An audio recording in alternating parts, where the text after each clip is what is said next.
Coba kalian pikir dengan akal sehat. Jangan berpikir dengan ilmu doboliah, nggak akan ketemu. Ya, nggak akan ketemu. Bisa berbicara dengan penguasa pantai ini, bisa berbicara dengan penguasa pantai itu, cerita legenda dijadikan sejarah, kemudian dikaitkan dengan agama, dikaitkan dengan budaya. Tidak nyambung, teman-teman. Tidak nyambung. Tidak nyambung sama sekali. Maka kalau kalian mau ngedobol, mau ngebodohi, begini teman-teman. Contoh si Jindan ini. Kenapa dia bawa nama Habib? Kenapa dia bawa gelar Habib? Karena powernya nggak ada. Justru ketika dia tempelkan itu, memfitnah. Misalnya Mbah Priyo. Difitnah sama dia. Kelakuannya seperti itu. Kalau orang yang memiliki kewibawaan, orang yang memiliki kualitas, orang yang memiliki kreativitas, orang yang memiliki kapasitas, tentu dia tidak akan bawa orang lain. Dia tempelkan nama dia sendiri. Kalau salah ya sudah, saya yang salah. Tidak melibatkan leluhur, tidak melibatkan orang lain. Ya. Mari menjadi orang-orang yang bisa menggunakan sosial media untuk menyampaikan kebenaran. Kalau ada kejanggalan, kebohongan, munculkan kebenarannya, saudaraku. Sesuai dengan kemampuan yang kita miliki. Ya, sesuai dengan apa yang kita miliki, sesuai dengan kapasitas kita. Kalau tidak percuma punya ilmu, kan ada yang komen di kolom komentar saya. Padi itu semakin berilmu semakin merunduk, semakin berisi semakin merunduk. Hey, zaman sekarang banyak padi-padi yang merunduk bukan karena berilmu, bukan karena berisi, tapi karena batangnya digerek hama. Ketika orang-orang yang cerdas, ketika orang-orang yang pinter diam, maka orang bodoh akan menguasai. Ketika kebodohan, kebohongan dibiasakan dalam kehidupan kita, maka itu suatu saat akan dianggap benar. Ketika hal yang salah sering kita lihat tanpa ada yang menentang, itu akan dianggap benar suatu saat. Wahai saudaraku, yang ngaku-ngaku orang sakti di Indonesia ini, udahlah. Kalau memang punya kelebihan, jadikan kelebihan itu untuk sesuatu yang bermanfaat kepada generasi kita, kepada saudara-saudara kita. Nggak usah koar-koar. Punya ilmu ini, punya ilmu itu. Kalau dilihat oleh orang-orang yang memang memiliki yang asli, ditertawakan kalian. Akhirnya dengan kemunculan kalian ini, menjatuhkan sebuah keilmuan yang sebenarnya. Ingin jadi wali. Jadi wali untuk anaknya saja belum bisa dijadikan wali. Belum memenuhi syarat. Ente kadang-kadang istilah kata ya, istilah kata begini, istilah kata. Yang dulu parah lagi sama model. Ada satu lagi ngaku Habib juga. Bisa sholat Jumat di Mekah, padahal di kamar. Makanya kagak pernah muncul ke masjid sekitar. Kalau bisa meramal, ada bencana alam, contohnya gunung meletus.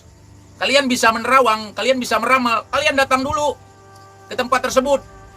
Bilang ke masyarakat, kalian harus dievakuasi. Karena nanti beberapa hari ini gunung Merapi akan meletus, gunung berapi akan meletus. Supaya tidak ada korban. Ini bukan setelah kejadian baru. Sudah saya ramalkan. Ada tsunami misalnya, ada orang sakti ngomong dulu.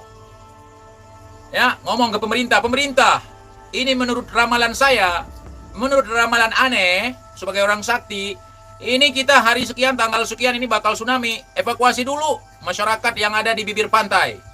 Supaya tidak terjadi korban, baik korban jiwa ataupun korban harta. Kalian dobol kabeh. Mending jadi penghuni pos ronda tapi bisa berpikir dengan akal sehat daripada petantang petenteng hanya bisa meramal setelah kejadian. Itu sudah saya prediksikan. Tujuan untuk kepentingan pribadi. Sakti gini, sakti gitu, punya ilmu ini, punya ilmu itu, tapi tidak bermanfaat sedikit pun. Boro-boro kepada masyarakat luas, boro-boro kepada negeri, kepada tetangga saja tidak bermanfaat. Mereka selalu menempelkan nama-nama besar orang lain. Supaya orang-orang percaya, supaya orang-orang takut, supaya orang-orang takjub ke mereka. Ente kadang-kadang, istilah kata ini ya, tenanan kowe. Sering melabelkan namanya sebagai tokoh agama, tokoh adat, tokoh kerajaan. Misalnya kayak si Halu Ridwan, pakai nama Tubagus. Tubagus dari mana ente? Hah? Istilah kata nih gue nanya nih Tubagus dari mana? Hah? Kalau gue lihat-lihat ini, TB, di belakang, di depan nama kamu itu bukan Tubagus, tapi tukang bohong. Sekali lagi gue ulangi kalau kurang jelas. Bukan Tubagus, tukang bohong. Jin masukin ke botol, pemburu hantu. Hah? Udah gue bilang sama ente, Kong. Dari awal gue bilang sama ente, jangan terlalu jauh, Kong. Udah tua, taubat. Kalau memang mau hijrah, hijrahlah yang benar. Jangan dicampur adukkan agama dengan perdukunan. Mau jadi dukun aja. Pinter-pinterlah dalam mencerna segala sesuatu, saudara-saudaraku. Aku ingin begini, aku ingin begitu. Ingin ini, ingin itu banyak sekali. Coba-coba semua dapat dikabulkan. Dapat dikabulkan dengan kantung ajaib. Itu hanya Doraemon. Hanya Doraemon. La. Tidak. Itu dijelaskan bahkan dalam film Doraemon sekalipun. Dikasih tahu. La. Tidak. Jangan kalian. Doraemon nih. Saya udah ingatkan nih. Aye, sudah ingatkan lu, Kong. Jangan terlalu jauh, Kong. Kita udah banyak ngobrol, Kong, di belakang, Kong. Yang berakhir dengan pemblokiran nomor saya. Ya, si KTKT mau ke gile. Kagak gitu, Kong, kagak gitu. Kong, kagak gitu, Kong. Coba lihat muridmu. Coba lihat Jindan, gaya bicaranya persis kayak kamu. Kamu tularkan ke dia. Coba lihat cara bicara Jindan. Coba lihat teman-teman. Jindan sama Kong Halu sama cara ngomongnya. Angkuhnya sama. Gua kagak peduli, Kong, siapa backinganmu. Nah, satu lagi. Menggunakan nama tokoh agama, mengatasnamakan tokoh-tokoh sejarah, tokoh kerajaan di dalam nama-nama mereka, dalam perguruan mereka, mengatasnamakan nama-nama para wali. Dan satu lagi, bawa embel-embel aparat. Misalnya, mohon maaf, bawa embel-embel Kopassus, bawa embel-embel kepolisian, biar orang-orang takut. Gua kagak peduli. Kalau berbicara sesuatu yang tidak baik untuk negeri ini, gua harus bacot. Coba lihat, para dukun berfoto dengan aparat, ya, menggunakan logo-logo tertentu, supaya, tenanan kowe. Gua kagak mempan hal seperti itu, ya. Sesuatu yang tidak membawa kontribusi yang baik buat negeri ini, tidak membawa sesuatu yang bermanfaat untuk negeri ini, harus kita bahas. Bukan berarti kita harus pintar dulu untuk mengkanter orang lain. Gua ini bodoh, tapi tidak mau dibodohi. Menyampaikan sesuatu kepada orang lain yang bermanfaat, walaupun satu ayat. Untuk bersedekah nggak perlu kaya. Untuk bersedekah nggak perlu menunggu kaya. Untuk mengajarkan seseorang, tidak perlu harus pintar sekali. Tetapi kita tahu satu ayat, sampaikan. Jangan sampai diobok-obok. Ya, jelas teman-teman. Kalau saya tidak peduli, mau hantu belau, mau dukun santet, dukun pelet, menggunakan istilah ilmu laduni, sementara yang kalian praktikkan adalah sulap. Nih satu lagi buat si Firdaus Awil. Kamu bilang kalau itu bukan sulap. Kalau kamu bilang itu asli, goib, ini, itu, kita bisa melihat dengan kasat mata dan dengan akal sehat. Yo, jangan menjadi penjajah. Ketika kalian dengar kata penjajah, tidak semua penjajah itu menggunakan senapan, dengan tank tempurnya, dengan helm bajanya, dengan pakaian militernya. Tidak. La. Ada juga penjajah dari bangsa sendiri, menjajah pola pikir, sehingga menyebabkan generasi kita menjadi generasi yang bodoh. Jangan biasakan yang benar. Jangan biasakan yang salah. Jangan membenarkan yang biasa, tetapi biasakanlah yang benar. Jangan hal yang salah pun karena sudah terlanjur kita jadikan sebagai budaya. Budaya korupsi, budaya menipu, budaya mabuk asap menyan, mabuk ketuban, dan segala macam. Jangan, ya. ketika kita menggunakan akal sehat kita, logika kita, maka kita akan menghentikan yang namanya kebiasaan yang tidak benar. Pikiran dan hati kita akan menolak. Berpikir dengan akal yang sehat, mencerna dengan hati. Maka akan terbebas dari virus-virus pembodohan ini. Jangan langsung percaya. Ya, sulap aja kalian jadikan sebagai alat untuk menipu. Kalian bilang goib. Karena bodoh. Ya? Ayo, kita bangkit. Mengisi kemerdekaan dengan hal-hal yang positif. Mengisi kemerdekaan menjadi pribadi-pribadi yang cerdas. Ya. Percuma sekolah tinggi-tinggi, kalau halu juga tinggi. Untuk si Jindan lagi. Kalau nenekmu ngajarin ngaji jin, kamu bisa ngaji enggak? Jangan pula nenek kau sibuk ngajarin ngaji jin, si Jindan lupa diajarin ngaji. Coba kau ngaji dulu, kau buat konten, kau kan sudah punya YouTube, kau buat konten Jindan. Jindan, kau ngaku Habib, coba kau ceramah, coba kau baca Al-Quran. Jangan kau salahkan nenek kau nanti, dia sibuk ngajarin jin, ngaji, sementara kau kagak bisa ngaji. Coba kau ngaji dulu. Satu ayat aja, saya mau dengar. Coba Jindan ya, kau buat konten satu, jangan kau sibuk dengan Bang Halu Ridwan ya. Kasihan umur kau masih muda. Masih banyak hal yang bisa kau lakukan. Coba kau ngaji dulu, mau lihat kami. Betul nggak teman-teman netizen? Mau lihat kita si Jindan yang mengaku Habib? Ya, jangan jadi dukun lagi. Jadi tokoh agama saja. Coba ngaji. Setuju teman-teman? Jindan ngaji, buat konten ngaji. A'udzu billahi minasyaitonir rajim.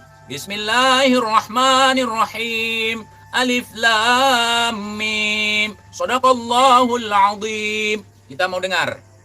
Setuju nggak? Walau satu ayat. Jangan mantra. Jangan. Kalau ngaku Habib, yang harus menjadi tokoh agama yang baik. Ajarkan kami yang ahwal. Ajarkan kami yang bodoh tentang agama. Ajar. Ajarkan kami. Jangan mempermalukan para habaib dengan menempel saya habaib. Kakak perlu seperti itu.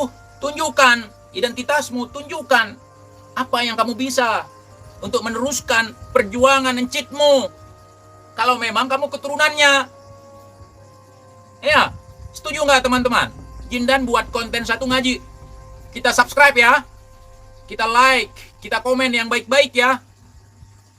Yo Jindan. Ya, yo. Kamu ngaji, kamu upload, kita akan kasih komentar yang positif. Makanya salah guru jadi begitu. Seharusnya kamu yang ngajarin Haji Ridwan, kamu yang sadarkan beliau. Kamu ngaku Habib pakai celana pendek, usar-usar di luar. Mending kalau usar-usarmu bagus. Ini hitam kayak aspal. Masih bagus gua yang bukan Habib. Ngaku cucu dari Mbah Priyo. Ini aku sayang sama kau, Dek. Ku ingatkan kau. Jangan kau permalukan orang tuamu. Jangan kau permalukan keluargamu dengan tingkahmu. Karena salah guru. Ayo, masih punya kesempatan. Aku takut nanti tak ada perempuan yang mau sama kau. Kau stres nanti kena bulian. Tidak parah santet, tidak ada santet. Tapi bulian lebih daripada santet. Biar kau tahu, kena mental kau. Sekelas pengacara si Firdaus Awil saja kena mental dia dengan bulian. Jangan macam-macam dengan kesaktian netizen Indonesia. Ya, YouTuber Amerika aja baperan, padahal komennya pakai bahasa Jawa. Itu kesaktian netizen Indonesia. Bravo netizen Indonesia. Komen di konten orang Rusia pakai bahasa Jawa. Komen di kolom komentar orang Rusia pakai bahasa Kalimantan, bahasa Banjar. Komen di kolom komentar orang Turki pakai bahasa Aceh. Komen di kolom komentar orang Jepang, pakai bahasa daerah. Luar biasa netizen Indonesia. Bravo untuk kalian semua. Kalian adalah penyemangat para konten kreator. Dan juga kalian bisa melaknat konten kreator. Hati-hati. Tidak parah itu santet. Tidak ada santet.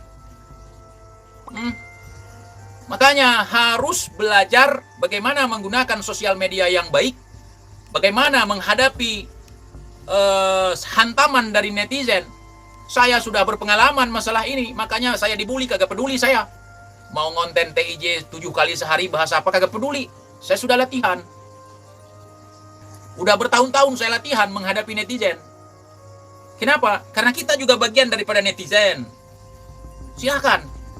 Tunjukkan unek-unek kalian. Bravo netizen Indonesia. Kalian sudah cerdas. Kalian lebih cerdas dari konten kreator.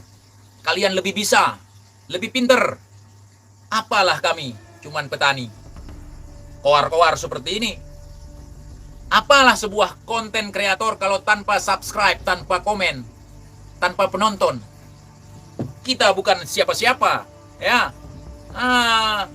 Pokoknya semangat buat netizen Indonesia. Mari kita bersatu dalam akal sehat untuk mewaraskan saudara-saudara kita yang masih ngambang seperti tai di atas air. Ayo, bersatu semua. Bereskan semua persoalan terkait dengan pergaiban abal-abal yang ditunjukkan oleh para dukun mengatasnamakan agama, ulama, dan sebagainya. Ayo, netizen Indonesia. Cerdas kita. Ya.